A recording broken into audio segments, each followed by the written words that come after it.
Alcoa, Aluminum Company of America, the nation's leading producer of aluminum, presents an exciting new headline game, It's News to Me.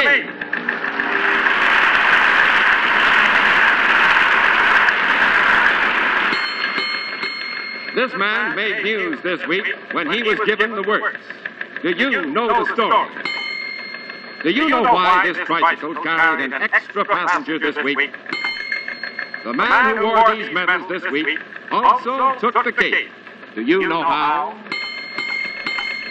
Here to tangle with these questions and many more are Quentin Reynolds, famous author, commentator, and editor of United Nations World.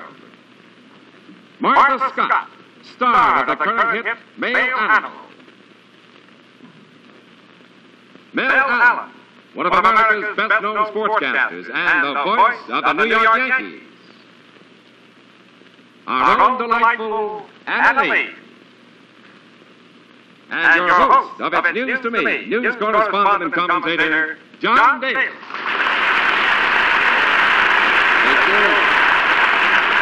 you. Good evening, and welcome to It's News to Me. Tonight, once again, we're going to watch our panel answer news questions when they can, make up answers when they have to. And our experts will play against contestants chosen from our studio. So may we have our first studio contestant, please.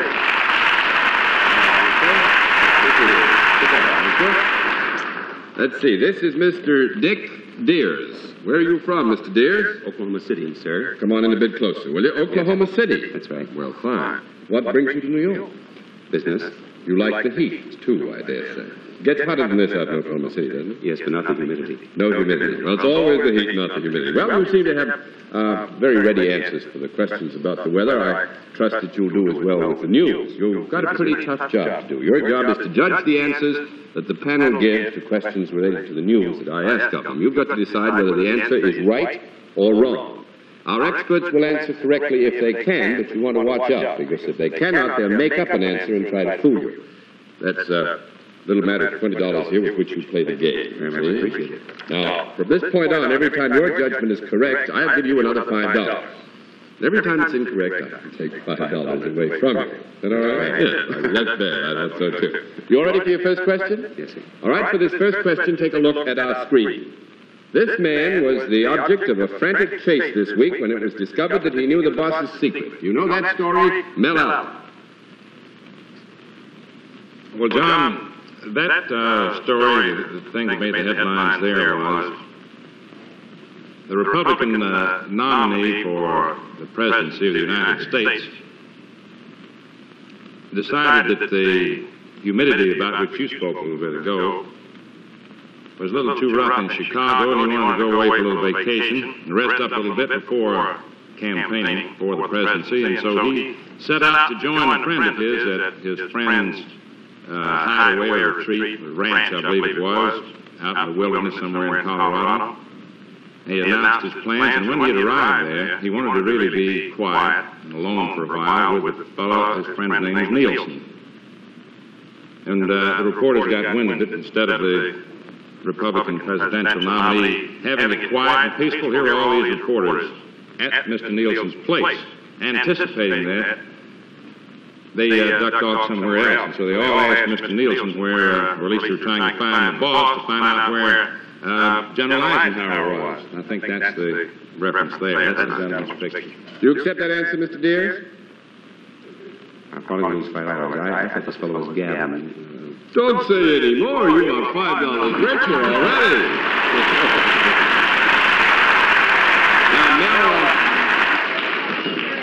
Now, Mel gets E for effort. That's right. That is Thomas J. Gavin of Kansas City, Missouri, who's going to cast President Truman's vote at the Democratic National Convention in Chicago this week.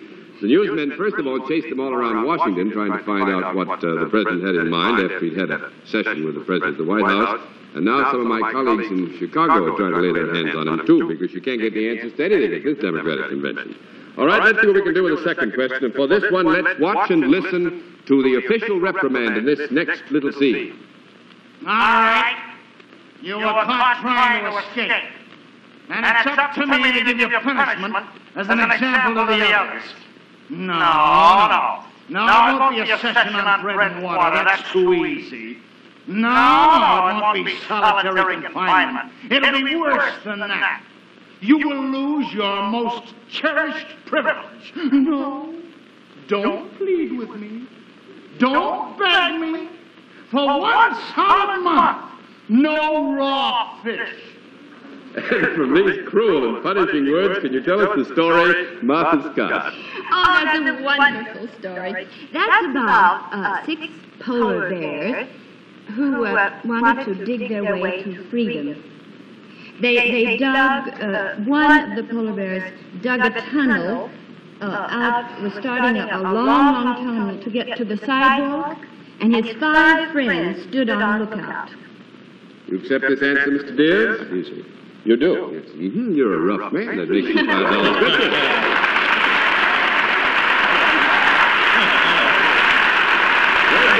Very good, Miss Martha. 6 polar bears at the Highland Park Zoo in Pittsburgh did indeed dig a tunnel. They wanted to get out.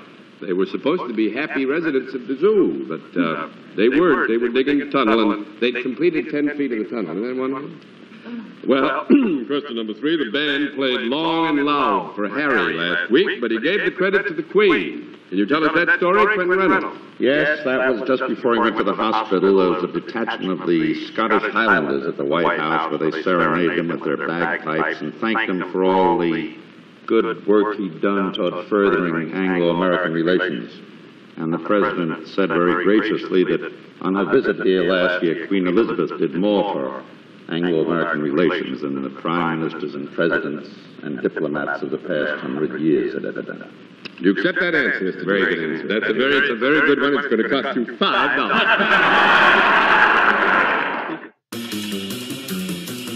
Newlywed couple coming to Buzzer. Bob Eubanks. And now, Gary Kroger. All week starting at 3 and 8 on Buzzer. Let's play. Oh, this Reynolds is a rough boy. I gotta watch him. He's a real bad man. Anybody have any idea what that might be? The new Queen of the Seas, the SS United States, won the coveted Blue Ribbon, transatlantic speed trophy, when she established new speed records for both the east and westbound crossings. Commodore Harry Manning was in the command of this magnificent new American liner. He brought back the Blue Ribbon for the first time in 100 years, and we're mighty proud to have with us tonight Commodore Manning. He's going to tell us something about these great voyages. Will you come out, please?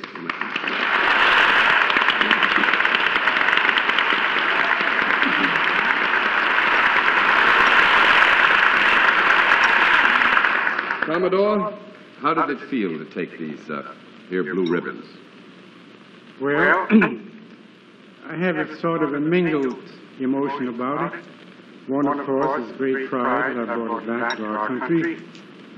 Secondly, I have a little feeling of regret that I had to take it away from our gallant friends, particularly the Queen Mary, the good ship of the Cunard Line. And I hope, of course, if there's ever another ribbon to be taken, it'll be by the Queen Mary. That's a very generous statement, sir. Now, suppose you tell, I know a lot of our people want to know, and I'm not too certain that I know myself, is there actually a blue ribbon that you get on these crossings? No, there is not. It's a mythical thing, but we try to drum up a ribbon on the ship. You take a blue petticoat or something like that, and cut it up and put it on the mast. But what is the mark of the record breaker? Do you get a mark of any kind? Yes, there is a trophy, which now is in England. Whether we bring that back to this country, I don't know yet. That's being discussed. Well, I know that you took that great big liner some 42 miles per hour, I believe, translating it from knots into land miles. Without getting a ticket. Without getting a ticket. No tops out where you were. Wish I'd had that kind of secret to use myself. I began looking back. You did.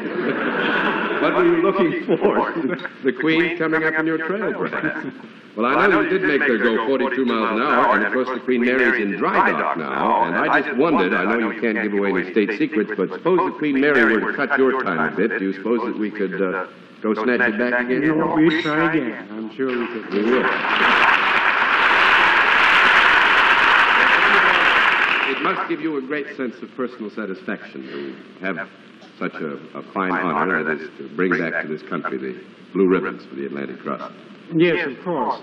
But I just want to point out that I alone cannot do it.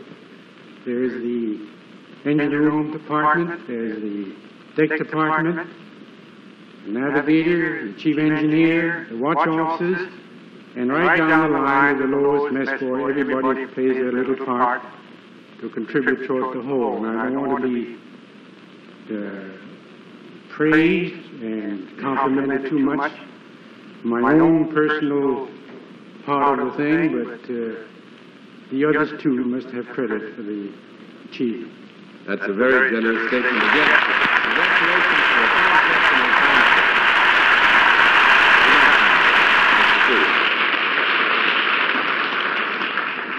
That probably is the best thing I've heard in a long time.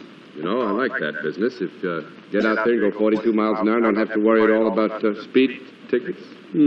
Well, let's get on to the next question. Can't do anything about it. And for the next question, I'd like all of you, if you will, to take a look at the flag that you see over there. This banner is the only one of its kind in the United States, and because it's on its news to me tonight, it will arrive late at the scene of combat. Can you tell us the story of this flag, Anna Lee? 5 rings. Well, Mr. Dears, that looks to me like the official flag of the Olympic Games, and they opened the 15th Olympiad yesterday at Helsinki, and I think this is the flag. Would you accept that answer, Mr. Dears? You do accept that answer. You're a tough man. That makes you $5 richer. Anna Lee is absolutely right. That is the official flag of the Olympic Games, which opened at Helsinki, Finland on July 19th. It's the only official Olympic flag in the United States. It was flown here to its news to me by Scandinavian Airlines System, and it's going to be flown right back to Finland after the program by the Scandinavian Airlines System. This year's Olympics Games, by the way, hold particular interest because it's the first time that the world's athletes are going to compete against those of the Soviet Union. Well, a look at our scoring tells us that you've won from the Aluminum Company of America $30. It's also been nice to have you as our guest. Good night, sir. And now, if you would like to see It's News to Me in person and perhaps be on the program as a contestant, write for tickets to It's News to Me, CBS, 485 Madison Avenue, New York, 22, New York. And now, if you look again up at the screen, you'll see a picture of a package of lifesavers. There's a special story behind these. Ray Morgan, will you tell us about it? I certainly will, John. Lifesavers are in the news because no matter where or when you buy them, they're always fresh. And the reason for this freshness is Alcoa's aluminum foil. For 25 years, a single brand of aluminum foil. Alcoa's aluminum foil has given lifesavers sparkle plus locked-in flavor and freshness.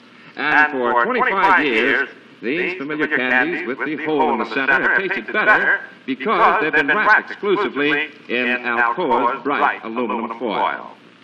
Pure food-friendly aluminum foil protects the butter and milk, the cigarettes and candy, the dozens of products that you buy every day. Sparkling Alcoa aluminum foil preserves foods, keeps in flavor and freshness, keeps out all other food flavors and odors. It withstands heat, cold, and time. Today, for your protection, more and more products are being wrapped in easy-to-form and easy-to-fold Alcoa aluminum foil. And manufacturers of packaged products who wish to improve their packages, make them look more attractive, and make what's inside taste better and keep better, can get help in using Alcoa foil by calling their local Alcoa sales office. Alcoa, Aluminum Company of America.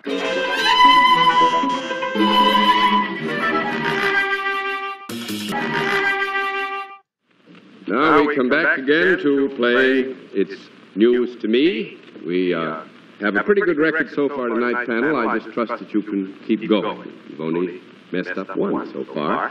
Let's see what we can do, and let's have our next studio representative on It's News to Me. This is Virginia Mulrine, is it? Mulrine. Mulrine. Miss? Mrs. Mrs. Where are you from, Mrs. Mulrine? Milwaukee, Wisconsin. Oh, yes. You know how to play the game. You heard me explain the rules. I heard the rules. There are the $20. You all ready for your first question? I hope so. Well, a little while ago, the members of the panel had a chance to examine these medals. Now, you get a look at them, you see? They're nice? Mm-hmm. Well, the man who wears them was given an unusual present in Rochester, New York this week, and was serenaded with Old Soldiers Never Die. Do you know the story, Quint Reynolds? Yes, I was at a dinner given to General MacArthur by Frank Gannett, the owner of the Gannett string of papers, one of which is in Rochester. He was given those medals, but a more touching present. He was given every recording ever made of his theme song, Old Soldiers Never Die. Do you accept that answer? Right? Yes. You do? Awful sorry. I have to do that. No, actually, it was a very tough question. Anybody any idea what he might do? Wasn't the last of the Civil War old gentleman who celebrated his 111th birthday, was it? Absolutely right. Yes, it was. The medals belong to the nation's oldest soldier, Civil War veteran James A. Hard of Rochester, New York, and he celebrated his 111th birthday on July the 15th. Isn't that wonderful? He was expecting a birthday present of 1,000 cigars, and he's got only one fault to find with the world today, and he's got to cut down smoking. Got to only have 4 cigars a day at 111 years of age. Wow. All right, now for our newsman's question of the week, and this one is from Dwight Newton of the San Francisco Examiner. Take a look at our screen, if you will. This man found reason to smile this week when he got some good news from a rich uncle. Can you tell us about it, Martha Scott? Well, I should think he should smile. He is the Aga Khan's nephew, and he will inherit the Aga's titles and fortune because Ali, when he married Rita, violated the Muslim law, and Rita's not becoming a Muslim, you see, so that Ali loses the whole thing. You accept that answer, Mrs. Mulroney? Yes, I do. Oh, do. Like he was related to him. That's the only reason. He does. As a matter of fact, that's why we've got that picture there. That's He what I was does. afraid of. It's Yugoslav dictator Marshal Tito. And the uncle, rich uncle, was Uncle Sam. This week they decided that he should have some heavier armament. We're going to give him some artillery and jet planes because I've his never seen Tito without a lot of uniforms. That's a new hat, yes. We didn't buy him the hat, though. We just got the picture. Well, let's see if we can do another question. You still got 2 questions. Still got nothing to worry about. All right, for this next question, let's watch and listen to Frank Wayne as a delegate to the Chicago Convention. Mr. Chairman, I demand to be heard. My name is Humphrey G. Swingrab, and I am a delegate from Acapulco. And I have this to say, sir, that the very air we breathe is tainted. Yes, sir, I rise up here to say that the temperature in this convention hall is not only insufferable, it's unconstitutional. I repeat, it's unconstitutional. I burn my hand thermometer. It is now 78 degrees where I sit, and I say that this meeting should be adjourned until it reaches 110. And the Right Honorable Delegate from Arthur has made his position very clear. Can you tell us what the story is, Mel Allen? That story is about the recent convention in Chicago, in the amphitheater in the Stockyard district where they had their convention. The amphitheater was air-conditioned. However, there was a law against it because of some problem involved as to the people that put it in, that instituted it. And the Republicans went on anyway and decided they were going to have the air conditioning because of the great humidity. Then the Democrats came along and decided they weren't going to have it at their convention coming up this week. And finally it was decided that though they wouldn't give it official approval yet, they weren't going to turn it off and still leave the air conditioning on. You accept that answer, Mrs. Mulroney? Yes. Well, I tell you what, that one's got so much truth in it and so much untruth in it, I'm just going to say you're right. You're fine.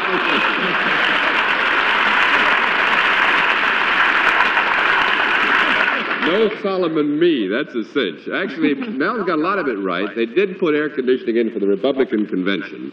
And in this intervening week between the Republican and the Democratic convention, they found out that it was put in illegally because the National Production Authority did not issue the necessary authorities for the steel and other materials that went into the building of the air conditioning, but they're not going to take it out, and the Democrats are going to have it there because the government agency is going to let the cooling system go. In fact, they don't quite know what to do about it. It's all been built in. All right? Just like it is here, they should leave it in. They will, I hope, because I want to go back to Chicago tonight if they do. All right? For our next question, let's take a look at that little tricycle over there. This vehicle made picture news all over the country this week when its owner permitted a friend to sneak a ride. Do you know the story, Anna Lee? Yes, John, I seem to remember seeing a picture of that tricycle being borrowed by a very famous grandfather who shared a ride with his little grandson, Dwight D. Eisenhower II. You accept that answer, Mrs. Mulroy? You do? Absolutely $5, Richard.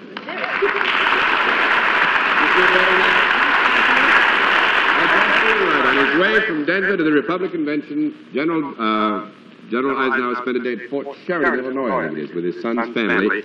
And while he was there, he stole a ride in the back of the tricycle. If you look up at our screen there, you can see a picture that appeared in newspapers all over the land, and we want to send a word of thanks to Mrs. John Eisenhower for allowing us to use her child's tricycle on its News to Me. And now a look at our scoring tells us that you have won from the Aluminum Company of America $20. Hope you had fun, too. Nice to have you with us. Bye-bye.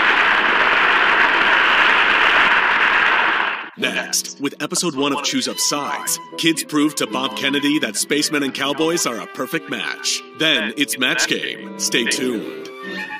Now it's time to meet tonight's eyewitness, a person who actually saw a famous news event take place. And panel, let's see how fast you can uncover the event by cross-examining our guest. You may question for 15 seconds at a time, but when the time bell sounds like this, then the next panelist will take up the questioning.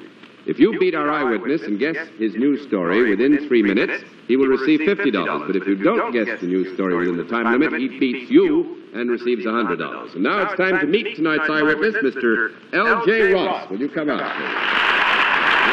Sit down, Mr. Ross.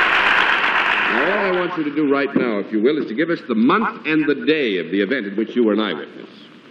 It was April 20th. Before we get started, let's let our home audience know the event. But panel, you have the month and the day, April 20th. You should be ready for your questioning. You, Quentin Reynolds, start now. Did it happen during the 1940s? No. During the 50s? No. During the 30s?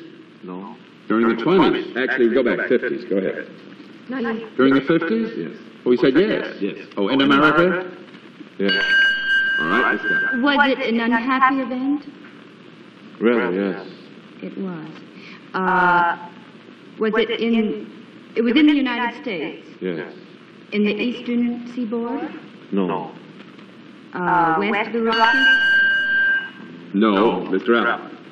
Did it have anything to do with transportation? No. Was it something of a political nature? No. Was it a celebration? No. Was this a disaster of any kind? Yes and no. Yes and no. Did it concern a lot of people? Quite a few. Did it happen in the South? We haven't No. Happened in the Midwest. Yes. You don't seem sure about it. Well, we're reasonable. Were airplanes involved in this? No.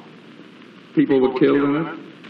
No, I don't think so. One. Yes, one. Was it a social event? A No. party? Social event. No social event. Not social. No. Political? No. Religious? No. All right, Mr. Allen. You said that it was a disaster? In a way. By the way. Did it happen with a mechanical conveyance? No. Was it, did it have anything to do with the sports? No. All right, Miss Was Lee. this a fight of any kind? I mean, not a sporting fight, but a... There was a little fighting mixed up in it, I would say. There was a brawl of sorts, I would say. A large crowd was there? Quite a large crowd. In an open place? No. No open place. You didn't see John Dillinger killed, did you? No. Some criminal like on the lines of Dillinger? Well, some. Babyface Nelson or some of those fellows?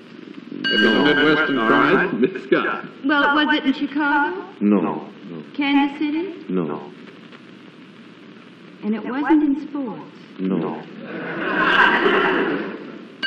right, Mr. Allen. Was it in Ohio? No. Was it in Michigan? Yes. And in Michigan, was it at any bank? Were policemen mixed up in this? No. Well, sooner or later. Was it a thing to do with justice? I mean, was a man killed in the course of justice? Well, justice had something to do with it. It's a little hard to get out. Time is up. Sorry. We hung him up on this one. Now, you stay with me for a second. April 20th, 1952, Jackson, Michigan, the prison break that was all over the papers. But there it is. Lots of policemen, yeah. And now, Mr. Ross, would you be good enough to tell us how you happen to be an eyewitness? I'm chief steward at the Southern Michigan prison, and we were... I just fed one side breakfast, and it started on the opposite side, which was the south side, and about 200 were in the dining room when this riot broke. Well, now, what happened to you personally? Did they do anything to you? Well, in the course of time, I stayed as long as I could. I was mussed up a little, but I got out okay. Well, you don't look a bit mussed tonight, and thanks very much for coming to see us. And if you yourself were an eyewitness to an important news event and would like to be in its news to me, write us a letter telling us about the news story and the part that you played in it. And send this information to It's News to Me, CBS, 485 Madison Avenue, New York, 22 New York. And now if you look up at our screen, Ray Morgan wants to tell us about another product of Alcoa aluminum that makes summer vacations more fun. Boats of Alcoa aluminum. Bolts of Alcoa aluminum are light, durable, and attractive. For your rowing with maximum safety. For your paddling without effort. For your sailing with complete relaxation.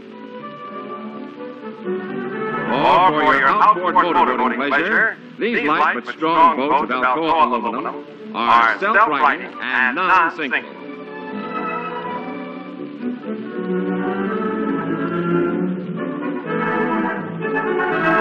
Aluminum boats are easy to handle, and they require little maintenance. So if you're thinking of paddling back home this summer, ask your boat dealer to show you the variety of boats made of Alcoa aluminum.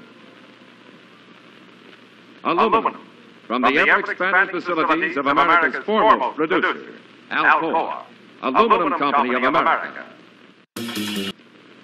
Now let's have our next studio contestant on It's News to Me. How are you, Chris? Come on in, sit you down. This is Richard J. Slesser. Where are you from? Chicago, Illinois. Chicago, Illinois. Fine. Well, we haven't got too much time. You all ready for your first question? Yes, sir. First of all, you'd like to have $20 to play with? Yes, sir. There's your $20. First question goes like this. United Nations official was in the news this week because he told a lot of American millionaires where they could go. Could you tell us that story, Mel? Well, I'll tell it to you very quickly. A fellow by the name of Koshnik, I think he was, United Nations delegate from UNESCO, and he told them that they ought to go to Russia. All millionaires should go there because there they had the lowest income tax rate for millionaires. They had the lowest income tax rate for millionaires in Russia. Would you accept that answer, No, Mr. Slesser? I wouldn't accept it. You didn't want to accept that answer. That's too bad, because that's going to cost you $5. Oh, my, that hurts me. I'm awful sorry. Actually, I wouldn't worry about it, though, because I just had a look at the clock, and I see I don't have time to ask you these other three questions, and I know you'll get all the answers right. So, assuming that the answers are all right, there's only one thing we do. $15. You made all that fun. Thanks very much.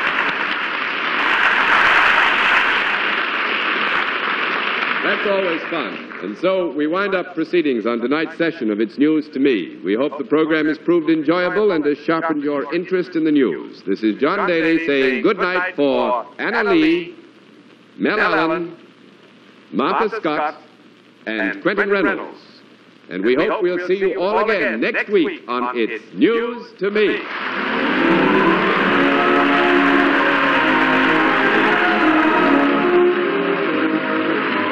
It's News to Me has been presented by Alcoa, Aluminum Company of America.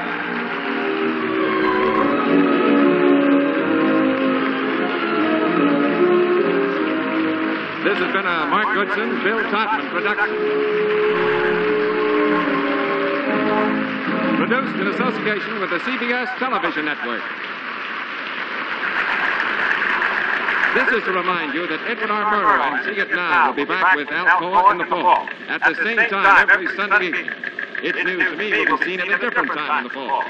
Be sure to join us next week when Alcoa, Aluminum Company of America, will again present It's News to Me.